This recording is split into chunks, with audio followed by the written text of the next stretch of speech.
Ustaz boleh tak cerita titik terendah Ustaz dan bagaimana Ustaz keluar dari titik terendah? Adakah solusinya dengan membaca? Ia membaca, tapi dengan membaca Al-Quran. Tapi dipendekkan cerita. Rupa-rupanya I tersalah definisi masa kejayaan pula. Bila I baca buku The Magic of Thinking Big tu, so dia orang barat. So dia istilahkan kejayaan tu dari segi material lah. Betul? Dan semua orang memang kerja ke arah itulah. Betul. So I pun terpengaruh ke arah itu Faham. dan menyebabkan I mengejar material, kejayaan dari segi material. Faham? Jadi kaya, jadi jutawan dan sebagainya. Sehinggalah I baca buku pun buku-buku yang ke arah itulah. Faham? Tapi sampai satu masa bila I cuba praktikkan apa yang dicadangkan oleh buku-buku yang I baca tu, Okey. I rasa ini bukan kehidupan yang I nak. Contoh I kerja I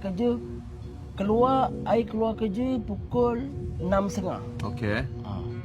Balik 5.30 balik rumah. Okey. Malam I pergi cari overtime lagi. Faham? Sebab I kata kejayaan tu adalah dengan kita jadi jutawan contohnya. So maknanya lepas kerja hakiki Ustaz buat part time lah Ya, maknanya. betul. I buat part time.